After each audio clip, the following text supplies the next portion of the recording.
Nike has announced that they will debut a new Pro Hijab line that will help female Muslim athletes cover up if they choose to while they compete. So according to the Washington Post, the Nike Pro Hijab was inspired by Sarah Attar, a runner from Saudi Arabia, who competed in the London Olympics 800-meter race while wearing a hijab, and by Amna Al-Haddad, an Emirati weightlifter who competed in Rio Olympics last year. Now, a Nike spokesperson goes on to say, quote, "We worked with Amna and a variety of other athletes to see what they needed and wanted in a performance hijab. What we heard was that women were looking for a lightweight and breathable solution that would stay in place without concern of shifting." So let's take a look at some of these photos.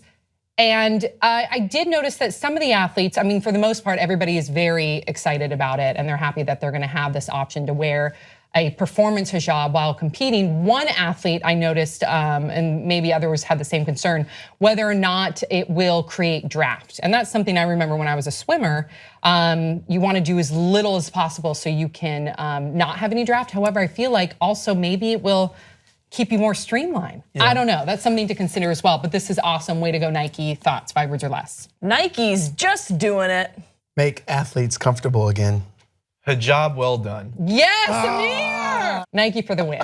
This is awesome. So Nike, we just talked about, if you haven't seen it, we'll put up a link. We just talked about Nike's new plus size athleisure wear, and then we also, and workout wear, and then we also have, now this will debut in spring of 2018. So we have some Nike. time also. Like we have some time until it's hit shelves, but Nike is really just doing everything, just doing the most right now. A critique that I saw of this line was the placement of the swoosh symbol. Some people said that they didn't like it being so prominent on the hijab. Did you guys feel that was distracting? Come on, that's Nike. That's Nike's thing. That's I feel like either way, they're gonna have to put their brand label somewhere. It depends. I mean, they are calling it the Pro line. So if this is something that they are gonna be specifically sponsoring Olympic athletes with, that's gonna go along with the territory. You as an athlete, especially at the Olympic level, you wear your sponsorship. But I would understand maybe if you're just competing. I saw it on Twitter. Some people were uneasy about it. It doesn't obviously affect me. I feel like it's one of those nitpicking situations where, I mean, if you look at like a lot of the runners that have their jerseys or whatever, the shirts they call that they wear, the check's like at the top, right? Like right under here. Oh, right. So like a check being here, I mean, that's smart. It needs to be there. Sponsorship too. It's branding and sponsorship, exactly. Yeah, Nike is definitely showing leadership in an area that desperately needs it. Absolutely. So I'm happy to see this. And I think that it's sort of a perfect combination of them being very progressive and reaching out during a time where a lot of people, where an entire religious community feels isolated.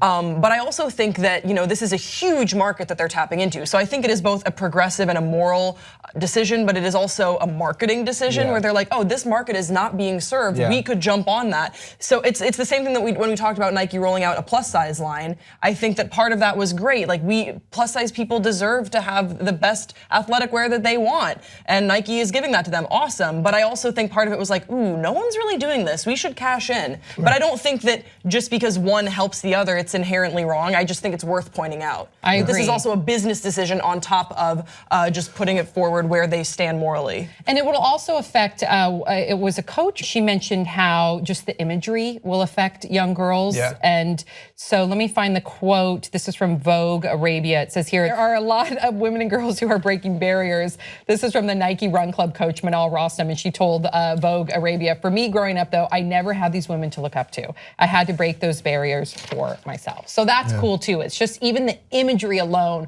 will set like a new precedent and a new social norm, especially for young girls when they're trying to look at athletes to look up to. So I love that. For sure. There was a girl on my basketball team who wore a hijab. And I wonder, I don't really keep in touch with her now, but my high school team, I wonder if I could ask her like, oh, like what was the offerings at that point in time and how have we moved forward and progressed? Because all I know is that she wore like Under Armour long sleeves and like with the Kobe Bryant Under Armour like long sleeve. And we saw it during the Olympics. I think that was the first time. Nike, It kind of we saw it in Rio and London. Yeah, we saw it in Rio and London. You see the women from the different Islamic countries. Now, tell me, because from an athlete's point of view, tell me, because this looks fantastic. It looks like it's very tight, long enough where they can tuck it in. Like a swimmer cap, no? Yeah, like when I wore a swim cap, it keeps you very streamlined. I would imagine that it would cut drag. So would the two athletes that were competing, what was their hijab like? Was it performance at all? Yeah, I think it was performance. To fall in line with like different Islamic teachings, I think you have to cover, you can't show any curves on your body, so it would be like kind of a long dress where you can see the legs, but then it's all very streamlined and it covers you underneath. Okay, so for weightlifting, that I would imagine would be fine, but for running, my point is that more technology would need to be put into this, and I love that Nike's behind it because it's going to help the athlete. When you see the pictures of Nike's collection, you see it on a lot of different types of women. It's not just like one category of Muslim women that like are completely covered. Some of them are wearing like yoga pants. Right. In addition to that hijab. So right, and it depends too, like there's hijab, there's the niqab, right? Yeah. So it depends too, like yeah, what so it's for type all of, kinds of women, and it's kind of showing that there's not just like one swath of like Muslim women. Exactly. Some women like are more conservative, some are less conservative. Exactly. Okay. All right, share your thoughts in the comment section below. We'll see you next time.